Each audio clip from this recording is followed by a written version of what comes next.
எல்லாருக்கும் வணக்கம். ராஜா மலர் பேசுகிறேன். நான் இந்த யூடியூப்புக்கு வந்ததே முதல்ல எங்களுக்கு இந்த இந்த மீடியா இதெல்லாம் வந்து எங்களுக்கு செட் ஆகாது. இருந்தாலும் பரவாயில்ல, எங்கள் அண்ணன் தம்பிங்களாம் திட்டினாங்க, எங்கள் சொந்தக்காரங்க, எங்கள் மாமியார் கூட திட்டினாங்க. இதெல்லாம் பண்ணக்கூடாது, நம்ம இதெல்லாம் செய்யக்கூடாதுன்ட்டு. சரி, என்னுடைய பிரச்சனைக்காக நான் என்ன பண்ணேன், யூடியூப்பை எங்கள் வீட்டுக்கார்ட்ட கேட்டுட்டு பண்ணேன். இப்போ நான் அதில் ஏதோ போட்டு கொஞ்சம் மானிட்டேஷன் கிடைக்கிற வரைக்கும் எனக்கு சம்பளம் வராது. அதனால் மானிட்டேஷனுக்காக வெயிட் பண்ணிக்கிட்டு இருக்கேன். எதுக்காக இந்த யூடியூப் நான் எடுத்தேன்னா, முதல் காரணம் என்னுடைய கடன் பிரச்சனை. கடன் நிறையா ஆயிடுச்சு. அதாவது ஒரு கடன் கொடுக்க இன்னொரு கடன் கொடுக்க இன்னொரு கடன். இப்போ இருக்கிற அந்த தைரியம் வந்து அப்போ கிடையாது. ஒரு பயம், ஐயோ அந்த கடன்காரங்க ஏதாவது சொல்லிடுவாங்களோ, வீட்டுக்கு வந்து அசிங்கப்படுத்திடுவாங்களோ அப்படின்ட்டு அந்த கடனை கொடுக்கறதுக்காக என்ன பண்ணுறது, ஒரு இடத்துலேருந்து இன்னொரு இடத்துலேருந்து இன்னொரு இடம் அப்படி ஃபைனான்ஸ் வாங்குறது, வட்டிக்கு வாங்குறது, எங்கே கிடைக்கிறதோ அங்கே வாங்கி அந்த ஆள் கொடுக்குறது, இந்த ஆள் கொடுக்குறதுன்னு அப்படியே போயிடுச்சு. இப்போது சுத்தமாக லாக் ஆகிட்டோன்னே தெளிவாக அதை வாங்கினவங்கள்ட்டெல்லாம் தெளிவாக சொன்னோம். ரொம்ப சுத்தமாக லாக் ஆகிடுச்சு. நான் சம்பாதிக்கிற காசுலேருந்து மாதம் என்னால் முடிந்ததை நான் கொடுக்குறேன், வாங்கிக்கோங்க. நான் எங்கேயும் போக மாட்டேன், இதே ஊருக்குள்ளே தான் இருப்பேன், கொடுத்துட்டு அதுக்கப்புறம் கூட நான் காலி பண்ணிக்கிறேன் அப்படின்னு சொல்லி பேசின பிற்பாடு அப்புறம் ஒரு 3 பேர் ஒத்துக்கிட்டாங்க. 4 பேர்கிட்ட ஒத்துக்கிட்டு அவங்களும் 20,000 ஒவ்வொரு ஆளுக்கும் 5,000 கொடுத்து, ஒவ்வொரு ஆளுக்கு 1,000 மேனி கொடுத்து அப்படி இப்படின்னு ஒரு 4 மாதம் கொடுத்துட்டு வந்துட்டுருக்கேன். ஆனால் ஒரு 2 பேர் மட்டும் ஒத்துக்கவே மாட்டேன்றாங்க. ஏன் கேட்டால், அவங்கக்கிட்ட நான் வந்து முழுசாக வாங்கலை, எப்போயாவது நார்மலாக 20,000 10,000 அப்படி வாங்குறது, அது வட்டி கட்ட முடியாமல் அவங்கள்ட்டே திரும்ப வாங்கி அப்படி கொடுக்கறது, அப்படி ஆயிடுச்சு.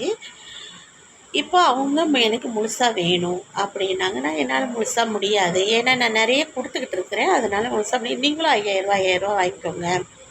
இல்லை, என்னால் அதெல்லாம் வாங்க முடியாது. சரி, அப்படி வாங்கணுன்னா இந்த மாதம் 20ஆம் தேதிக்குள்ளே எனக்கு 1,00,000 எங்கேயாவது வாங்கி கொடு அப்படின்றாங்க. எங்கேயும் வாங்க முடியாத பட்சத்துக்கு தான் நான் லாக் ஆகிட்டேன்னு சொல்லி அவங்கக்கிட்ட நான் சொல்லி கேட்டு எனக்கு கொஞ்சம் இப்படி ஃப்ரீ பண்ணி விடுங்க, நான் கட்டிக்கிட்டே வரேன் அப்படின்னு சொல்லி கேட்குறேன். அவங்க அதை ஒத்துக்கவே இல்லை.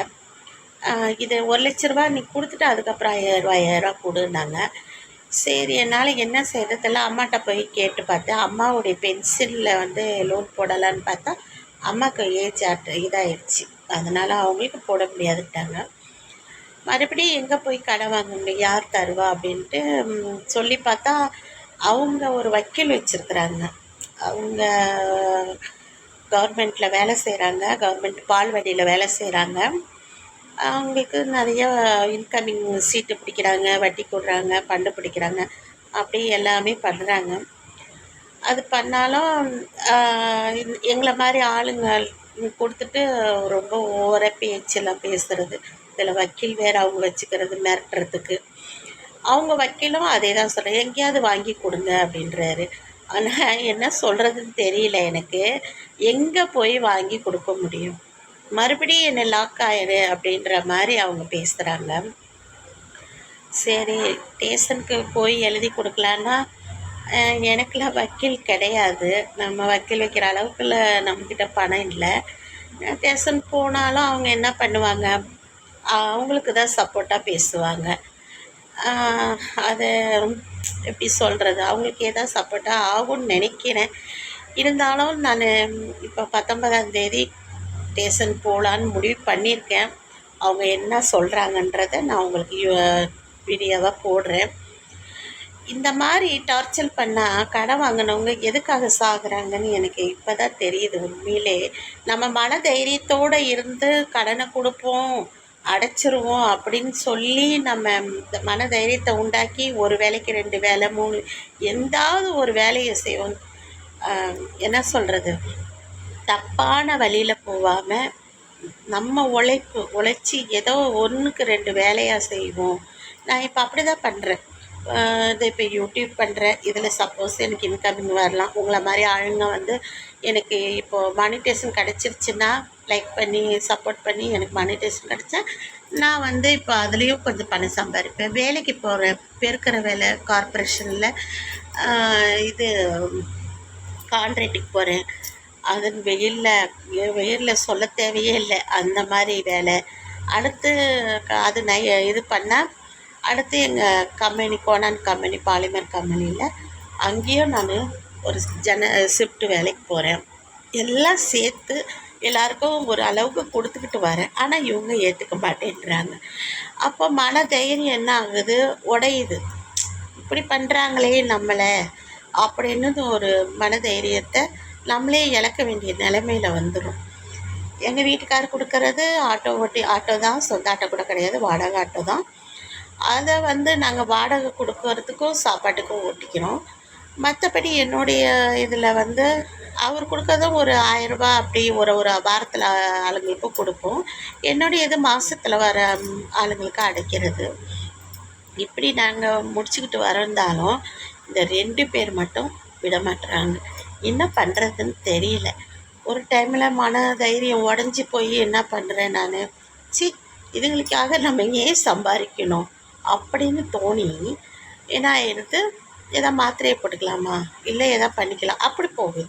அப்புறம் ஒரு டைம் ஐயோ எதுக்கு நம்ம இதுங்களுக்காக நம்ம ஏன் சாகணும், கடனை கொடுத்துட்டு தைரியமாக வாழுவோம் அப்படின்னு ஒரு பக்கம் தோணுது. என்ன பண்ணுறதுங்க, இப்படி டார்ச்சர் பண்ணால் கடன் கொடுத்துட்டு அதை வந்து மனசாட்சியோட வாங்க பார்க்கணும். சரி இவ்வளோ வட்டி வாங்கணும், இவ்வளோ அசலை விட தாண்டி அவங்க கட்டிட்டு வராங்களே, நம்ம அதை கொஞ்சம் கொஞ்சமாக வாங்குவோம். அதை என்ன வரவே மாட்டேன்னுது. எனக்கு என்ன சொல்கிறது தெரில. பார்ப்போம் 20ஆம் தேதிக்குள்ளே. இப்போயே கால் மேலே கால், அவங்க வக்கீலும் அவங்களும் கால் மேலே கால் பண்ணிக்கிட்டே இருக்கிறாங்க. எனக்கு அப்படி அந்த டைமில் அப்படியே மன உளைச்சல் ஆகிடுது. வேலை பார்க்கும்போது அப்படியே சோர்ந்து போயிடுறேன். யூடியூப்பில் கூட இப்போது வீட்டில் இருந்துக்கிட்டு ஊறுகாய் பண்ணிக்கிட்டு இருக்கேன். ஊறுகாய் அதையும் கூட நான் எங்களுக்கு தெரிஞ்சவங்க ஆளுங்க எல்லாருக்கிட்டையும் சொல்லி நான் சேல்ஸ் பண்ணிக்கிட்டு இருக்கேன். ஏதோ ஒன்று டக்குன்னு பண்ணி கையில் காசை ரெடி பண்ணி கடனை கொடுப்போம் அப்படின்னு நம்ம மைண்டுக்கு தோணுது. ஆனால் அவங்க அதை புரிஞ்சிக்க மாட்டுறாங்க. ஏன்னா அவங்களாம் கவர்மெண்ட் வேலை செய்கிறாங்க, அவங்களுக்கு இன்கமிங் வருது. ரெண்டாவது இன்கமிங்கும் அவங்க நிறையா வட்டிக்கு விடுறது எல்லாம் கம்மி வட்டி இல்லைங்க, 15 வட்டி 10 வட்டிங்க அவங்க விடுறதெல்லாம். அந்த வட்டி வாங்கினோம், தெரிஞ்சு தான் வாங்குகிறோம், தெரியாமல் வாங்கலன்னு சொல்ல மாட்டேன் நான், தெரிஞ்சு தான் வாங்குகிறோம். ஆனால் அதை கட்டி முடிச்சுட்டு எங்களால் முடியலன்னு சொன்னால் அதை ஏற்றுக்கிற பக்குவம் வேணும். ஆனால் அதை ஏற்றுக்க மாட்டுறாங்க. ஒரு மாதிரி அதுக்கேற்ற அவங்க பணம் கொடுத்து வக்கீலை வச்சுக்கிறதுனால அவங்களும் அவங்களுக்கு சப்போர்ட்டாக தான் பேசுகிறாங்க. என்ன பண்ணுறது, நம்ம நிலைமையை சொன்னால் அவங்க புரிஞ்சிக்க மாட்டுறாங்க.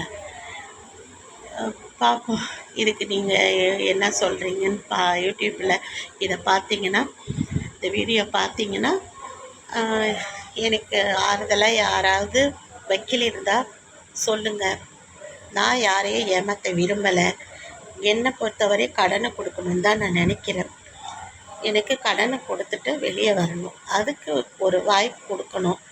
அது உங்களால் தான் முடியும். முதலமைச்சர் சொல்லியிருக்கிறாரு கடன் கேட்டு நெரிக்கக்கூடாதுன்னு. ஆனால் இந்த மாதிரி ஆளுங்களுக்கு நீங்கள் என்ன சொன்னாலும் கேட்காது அவங்களுக்கு. அவங்க கழுத்தை தான் பிடிப்பாங்க. நீ என்ன வேலை சொல்லு, நான் செய்கிறத செய்வேன்னுவாங்க. என்ன பண்ணுறது.